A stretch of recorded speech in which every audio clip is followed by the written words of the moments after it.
വെളിപ്പാട് പുസ്തകം പഠനം പാർട്ട് നമ്പർ 7. ദൈവനാമം മഹത്വപ്പെടുമാറാകട്ടെ. എഫെസോസ് സഭയിലെ ചില പ്രത്യേകതകളെക്കുറിച്ചായിരുന്നു നാം ചിന്തിച്ചത്. 7 പ്രത്യേകതകളാണ് ദൈവത്തിൻ്റെ ആത്മാവ് രേഖപ്പെടുത്തിയിരിക്കുന്നത്. അപ്പസ്തോലൻ അല്ലാത്തവരെ തിരിച്ചറിഞ്ഞു എന്നുള്ളത് ഒരു നല്ല കാര്യമായി ദൈവത്തിൻ്റെ ആത്മാവ് രേഖപ്പെടുത്തിയിരിക്കുകയാണ്. എന്താണ് അപ്പസ്തോലൻ അല്ലാത്തവരെ എഫെസോസ് സഭ മാറ്റി നിർത്തിയത് നല്ല കാര്യമായി ദൈവം പരിഗണിച്ചത് എന്ന് ചോദിച്ചാൽ അതിന് ധാരാളം ആത്മീയ സത്യങ്ങൾ അതിലുണ്ട് എന്നുള്ളതാണ്. അപ്പസ്തോലൻ എന്ന് പറഞ്ഞാൽ ആ വാക്കിന്റെ അർത്ഥം അയക്കപ്പെട്ടവൻ എന്നാണ്. യവനന്മാർ പണ്ട് കപ്പൽ സമൂഹത്തിന് വിളിച്ചു വന്നിരുന്ന ഒരു പേരാണ് അപ്പസ്തോലൻ എന്നുള്ളത്. പിന്നീട് കപ്പിത്താനെ ഈ പേരിൽ വിളിക്കുവാനായിട്ട് തുടങ്ങി. അതിന്റെ യഥാർത്ഥ അർത്ഥം ഒരാളുടെ പ്രതിനിധിയായി അയക്കപ്പെട്ടവൻ എന്നാണ്.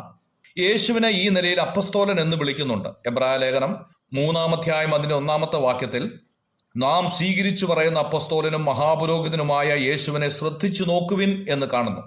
എഫെസ്യ ലേഖനം 4-ാം അധ്യായം അതിന്റെ 11-ാമത്തെ വാക്യത്തിൽ അവൻ ചിലരെ അപ്പസ്തോലനായും സുവിശേഷകന്മാരായും ചിലരെ ഇടയന്മാരായും ഉപദേഷ്ടാക്കന്മാരായും നിയമിച്ചിരിക്കുന്നു എന്ന് പറഞ്ഞാൽ അതൊരു കഴിഞ്ഞ സംഭവമാണ് എന്ന് നമുക്ക് കാണാൻ സാധിക്കും. അപ്പോസ്തലന്മാരുടെ ചില പ്രത്യേകതകളെക്കുറിച്ച് തിരുവെഴുത്തിൽ രേഖപ്പെടുത്തിയിട്ടുണ്ട്.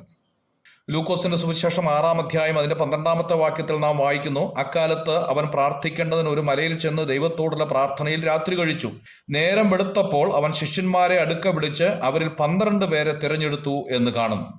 പ്രാർത്ഥനയോടെ തിരഞ്ഞെടുത്തതാണ് ഈ അപ്പോസ്തലന്മാരെ. മത്തായിയുടെ സുവിശേഷം 10-ാം അധ്യായം അതിന്റെ 1-ാമത്തെ വാക്യത്തിൽ നാം വായിക്കുന്നു, അനന്തരം അവൻ തന്റെ 12 ശിഷ്യന്മാരെയും അടുക്കൽ വിളിച്ച് അശുദ്ധാത്മാക്കളെ പുറത്താക്കാനും സകലവിധ ദീനവും വ്യാധിയും പൊറുപ്പിപ്പാനും അവർക്ക് അധികാരം കൊടുത്തു എന്ന് പറഞ്ഞാൽ അധികാരത്തോടെ അയച്ചവനാണ്. യോഹന്നാന്റെ സുവിശേഷം 20-ാം അധ്യായം അതിന്റെ 21-ാമത്തെ വാക്യത്തിൽ കാണുന്നു, യേശു പിന്നെയും അവരോട്, നിങ്ങൾക്ക് സമാധാനം, പിതാവ് എന്നെ അയച്ചതുപോലെ ഞാനും നിങ്ങളെ അയച്ചിരിക്കുന്നു. കർത്താവ് നേരിട്ട് അയച്ചതാണ് അപ്പോസ്തലന്മാരെ. അപ്പോസ്തലന്മാരുടെ ചില ലക്ഷണങ്ങളെ കുറിച്ച് തിരുവെഴുത്തിൽ നാം കാണുന്നുണ്ട്. ഒന്നാമത് സാക്ഷിയായിരിക്കണം എന്നുള്ളതാണ്. നേരിൽ കണ്ടവരായിരിക്കണം എന്നാണ് അതിന്റെ അർത്ഥം. നേരിൽ കേട്ടവരെയും നേരിൽ കണ്ടവരെയുമാണ് ഒരു കോടതി സാക്ഷിയായി പരിഗണിക്കുന്നത്. ഇതുപോലെ അപ്പസ്തോലൻ ആകണമെങ്കിൽ കർത്താവിനെ സ്വന്തം കണ്ണുകൊണ്ട് നേരിൽ കണ്ടവരായിരിക്കണം, സ്വന്തം ചെവി കൊണ്ട് കർത്താവിന്റെ വാക്ക് കേട്ടവരായിരിക്കണം എന്നുള്ളതാണ് ഒന്നാമത് ഇവിടെ പറഞ്ഞിരിക്കുന്നത്.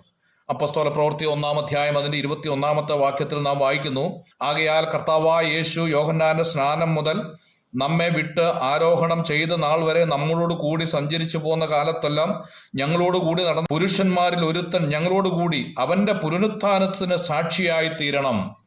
മത്യാസിനെ ചീട്ടിട്ട് തിരഞ്ഞെടുക്കുന്നതായ സമയത്ത് ഓർമ്മപ്പെടുത്തുന്നതായ കാര്യമാണ് ഒരു സാക്ഷി ആയിരിക്കണം എന്നുള്ളത്.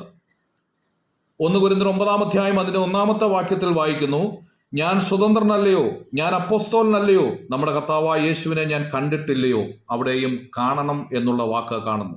1 യോഹന്നാൻ 1-ാം അധ്യായം 1-ാമത്തെ വാക്യത്തിൽ കാണുന്നു, ആദ്യം മുതലുള്ളതും ഞങ്ങൾ കേട്ടതും സ്വന്തം കണ്ടുകൊണ്ട് കണ്ടതും ഞങ്ങൾ നോക്കിയതും ഞങ്ങളുടെ കൈതൊട്ടതുമായ ജീവന്റെ വചനം. ഇവിടെയൊക്കെ അപ്പോസ്തലന്മാരുടെ ലക്ഷണങ്ങളെ കുറിച്ച് പറയുമ്പോൾ അവർ കണ്ടത് കേട്ടത് എന്ന് വ്യക്തമായി പറയുന്നു. അവരെയാണ് സാക്ഷി എന്ന് പറയുന്നത്.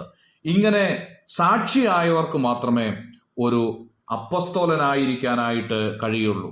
2 കൊരിന്ത്യർ 12-ാം അധ്യായം 12-ാമത്തെ വാക്യത്തിൽ അതിന്റെ ലക്ഷണത്തെക്കുറിച്ചും പറഞ്ഞിട്ടുണ്ട്. ഇങ്ങനെ സാക്ഷി അല്ലാത്ത ചില അപ്പോസ്തലന്മാർ 1-ാം നൂറ്റാണ്ടിൽ തന്നെ വന്നു കഴിഞ്ഞപ്പോൾ എഫെസോസിലെ സഭ വളരെ ശക്തമായി അവർക്കെതിരെ നിൽക്കുകയും അവരെ തിരിച്ചറിഞ്ഞ് അവരെ അകറ്റി നിർത്തുകയും ചെയ്തു. ഇത് നല്ല കാര്യമായി സ്വർഗത്തിലെ ദൈവം തീരുമാനിക്കുന്നതായി കാണുകയാണ്. കർത്താവ് നമ്മെ സഹായിക്കട്ടെ. God bless you.